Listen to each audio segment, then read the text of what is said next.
Hello everyone, आप सभी का स्वागत है रिक्रूटमेंट अड्डा 24/7 पे। आज हम इस वीडियो में बात करने वाले हैं दिल्ली पुलिस में जो एमटीएस की वैकेंसी निकलने वाली है उसका ऑफिशियल नोटिफिकेशन रिलीज हो चुका है। आज हम उसी के बारे में इस वीडियो में हम बात करेंगे। हम जानेंगे क्या क्या एलिजिबिलिटी कंडीशंस हैं, कौन कौन उसे अप्लाई कर सकता है, सिलेक्शन प्रोसीजर क्या होगा, उसके बारे में हम डिटेल में इस वीडियो में बात करेंगे। अगर आपने हमारे चैनल को सब्सक्राइब नहीं किया तो हमारे चैनल को सब्सक्राइब कर ले, बेल आइकन को क्लिक कर ले ताकि आपको ऐसे ही लेटेस्ट गवर्नमेंट जॉब की इंफॉर्मेशन मिलती रहे।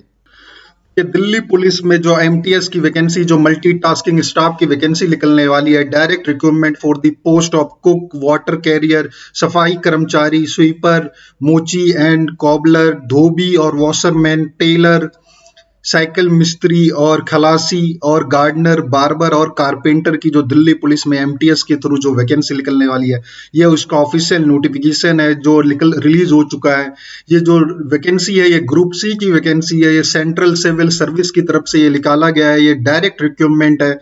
ये सिविलियन पोस्ट की वैकेंसी है। सिविलियन पोस्ट का मतलब ये होता है कि इसमें आपको जो वर्दी होती है वो मिलती नहीं है। आप दिल्ली पुलिस में काम तो करते हैं पर आपको वो जो ऑफिसर्स वाली वर्दी, जो पुलिस वाली जो वर्दी मिल होती है वो आपको नहीं दिया जाता है। तो यहाँ जो पोस्ट है ये आपको डिटेल में दिया गया। इन सब पोस्ट में एमटीएस की वैकेंसी जो है वो निकलने वाली है। पहली जो है कुक की है, सफाई कर्मचारी एंड स्वीपर की होती है, धोबी और वॉशरमैन, दफ्तरी की है, खलासी की है, बार्बर की है, कारपेंटर, माली, साइकिल मिस्त्री, टेलर, मोची और वाटर कैरियर की ये वैकेंसी होने वाली है। इसमें general, SC, ST, OBC, ex serviceman सारे कैंडिडेट अप्लाई कर सकते हैं। मोड ऑफ जो रिक्रूटमेंट होगा, vacancies of all the trade shall be filled through direct recruitment. Direct recruitment के थ्रू ये वैकेंसी फिल की जाएगी। मेथड ऑफ रिक्रूटमेंट जो होगा वो कम्पिटिटिव एग्जाम्स के थ्रू, आपका सीबीटी टेस्ट के थ्रू जो ऑल ओवर इंडिया में अरेंज किया जाएगा, वहां पे आपको आके एग्जाम देके उसके थ्रू आपका सिलेक्शन किया जाएगा। अब बात कर लेते हैं एज क्राइटेरिया की। एज क्राइटेरिया जो है वो 18 साल से 25 साल तक के लोग इसमें अप्लाई कर सकते हैं और 3 साल का एज रिलैक्सेशन ओबीसी कैंडिडेट को दिया जाएगा और 5 साल का age relaxation SC ST candidate को दिया जाएगा। ये और दूसरे जो अदर कैंडिडेट्स को एज रिलैक्सेशन दिया जा रहा है वो आपको यहाँ डिटेल में देखने को मिल जाएगा।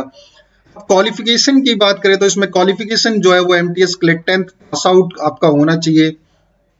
आप अगर 10th पास आउट है तो इसमें एलिजिबल हैं आप इसमें अप्लाई करने के लिए, और साथ में आपका गुड वर्किंग नॉलेज होना चाहिए। जिस भी ट्रेड के लिए आप अप्लाई कर रहे हैं तो उसके लिए आपके पास ये नॉलेज होनी चाहिए। तो इसमें क्वालिफिकेशन जो क्राइटेरिया था वो 10वीं पास है। अगर आप 10वीं पास नहीं है और आपके पास आईटीआई सर्टिफिकेट है इनमें से किसी भी ट्रेड में, तो भी आप एलिजिबल हैं अप्लाई करने के लिए। तो यहाँ पे आप क्लियरिटी के साथ समझ लीजिएगा, अगर आप 10वीं पास हैं तो भी आप एलिजिबल हैं अप्लाई करने के लिए। अगर आपने 8th पास करके आईटीआई किया हुआ है इनमें से किसी भी ट्रेड में, तब भी आप एलिजिबल हैं इसमें अप्लाई करने के लिए। तो ये मैंडेटरी नहीं है कि आपने 10वीं के साथ आईटीआई होना चाहिए।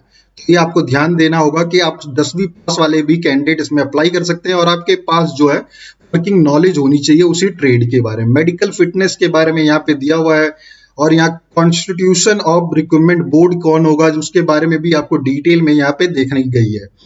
फिजिकल स्टैंडर्ड की बात करें तो मेल कैंडिडेट के लिए हाइट जो है मिनिमम है 157 सेंटीमीटर और चेस्ट है minimum 76 to 81 centimetre.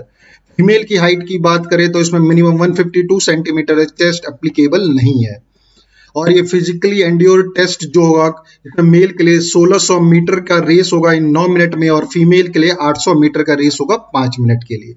Physical measurement होगी आपकी हाइट और चेस्ट की। फिर आपका यहाँ पे जो है बोर्ड की तरफ से फिजिकल एंड्योरेंस और मेजरमेंट टेस्ट होगा कि आप उसकी हाइट और आपकी चेस्ट उसमें क्वालिफाई कर रहे हैं क्या नहीं है, ये डिटेल दी गई है। फिर आपका रिटन टेस्ट को जो है test for the post of cook, water carrier और इनकी जो है रिटन टेस्ट होगा। इसमें ऑब्जेक्टिव टाइप क्वेश्चंस होंगे। The paper shall be 1 hour और 60 मिनट्स का पेपर होगा। ड्यूरेशन सेल बी 50 मार्क्स और वुड बी 50 क्वेश्चन। जो 50 क्वेश्चन होंगे एक एक मार्क्स के आपको दिए जाएंगे और ये 10th लेवल के क्वेश्चन होंगे। और मिनिमम क्वालिफाइंग मार्क्स जो है वो 33% रखा जाएगा। मिनिमम इतने मार्क्स तो आपको आने चाहिए तभी आप क्वालिफाई करेंगे। और यहाँ आप जो टेस्ट की बात करें तो यहाँ पे जो कुकिंग के आपके पास नॉलेज होना चाहिए इंडियन डिशेस की, वेज और नॉन वेज के लिए, तो उसके लिए 3 मार्क्स मिलेंगे।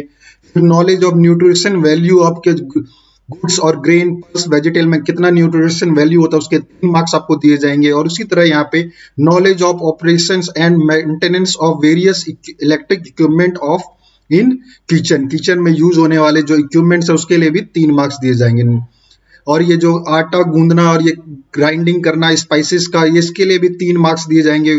बर्तन धोने के लिए के नॉलेज के बारे में भी 3 मार्क्स दिए जाएंगे। Maintenance of cleanliness and hygiene, मतलब किचन को साफ रखना और वो किस तरह रखा जाता है उसके लिए भी आपको 3 मार्क्स दिए जाएंगे। और सर्व करने का मैनर क्या उसके लिए भी 2 मार्क्स दिए जाएंगे। वाटर कैरियर के लिए भी जो आपका ट्रेड टेस्ट है वो इसी तरह यहाँ दिया हुआ है डिटेल में कि किस तरह आपको कितने कितने मार्क्स मिलेंगे क्या किस चीजों के लिए। अब यहाँ सफाई कर्मचारी के बारे में दिया हुआ है, कोबलर के लिए, मोची के लिए भी दिया हुआ है, धोबी के लिए दिया हुआ है, ये ड्राफ्ट, यहाँ टेलर के लिए भी दिया हुआ है, आपका दफ्ती के लिए भी दिया हुआ है, यहाँ साइकिल मिस्त्री के लिए, खलासी के लिए है, माली और गार्डनर के लिए है, और बार्बर के लिए है, और कारपेंटर के लिए किस तरह ट्रेड टेस्ट होगा वो आपको यहाँ पे डिटेल में दिया गया है आपका किस हिसाब से ट्रेड टेस्ट किया जाएगा। तो ये नोटिफिकेशन से आप डिटेल में भी पढ़ सकते हैं। आपका जो फाइनल रिजल्ट है वो जो all those who candidate secured 10 marks above in the trade test will be declared qualified. अगर आपने ऊपर में जो भी आपका ट्रेड टेस्ट में अगर आपने सिर्फ 10 मार्क्स भी ले आए तो आपका ट्रेड टेस्ट आप पास कर चुके हैं। तो मतलब क्वालिफाइंग मार्क्स जो है आपका कम से कम 10 होना चाहिए। फाइनल जो रिजल्ट होगा, the final result will declare on the basis of marks obtain in written test. जो आपका फाइनल रिजल्ट जो बनेगा वो मार्क्स जो आपको सीबीटी टेस्ट जो रिटन टेस्ट है उसमें कितने आया उसके बेसिस पे ही बनेगा। तो याद रखिएगा आपको वो सीबीटी टेस्ट आपको 100% क्वालिफाई करना होगा। और 10 मार्क्स आपको अगर इसमें मिल गए हैं ट्रेड टेस्ट में तो भी आप इसमें क्वालिफाई हो जाएंगे। तो मतलब आपको सबसे मेन जो है वो सीबीटी टेस्ट क्वालिफाई करना होगा, उसमें आपकी रैंक आना जरूरी है। ट्रेनिंग ऑफ कैंडिडेट्स की ट्रेनिंग किस हिसाब से होगी वो आपको यहाँ डिटेल में दिया गया है। ट्रेनिंग के बारे में डिटेल दिया गया हुआ है, आप यहाँ पे इस नोटिफिकेशन में डाउनलोड करके पढ़ सकते हैं। तो अभी के नोटिफिकेशन में जो एमटीएस की जो वैकेंसी निकलने वाली है एसएससी में, तो यही सारा डिटेल नोटिफिकेशन है। कौन कौन एलिजिबल है इसमें अप्लाई करने के लिए, क्या क्वालिफिकेशन क्राइटेरिया चाहिए, क्या एज क्राइटेरिया है, सिलेक्शन किस हिसाब से होगा, आपका ट्रेड टेस्ट क्या होगा, तो यही सारी डिटेल इस नोटिफिकेशन में आपको देखने को मिल जाएगी। तो मैं आशा करता हूं आपको ये वीडियो देख करके समझ में आ गया होगा दिल्ली पुलिस में जो एमटीएस की वैकेंसी निकलने वाली है उसमें क्या एलिजिबिलिटी कंडीशंस हैं, कौन कौन अप्लाई कर सकता है, क्या सिलेक्शन प्रोसीजर होगा, क्या ट्रेड टेस्ट होगा, उसके बारे में क्या क्या प्रोसेस है वो आपको इस वीडियो से समझ में आ गया होगा। अगर आपको ये वीडियो पसंद आई तो इस वीडियो को लाइक करें, हमारे चैनल को सब्सक्राइब कर ले, बेल आइकन को क्लिक कर ले ताकि आपको ऐसे ही लेटेस्ट गवर्नमेंट जॉब की इंफॉर्मेशन मिलती रहे।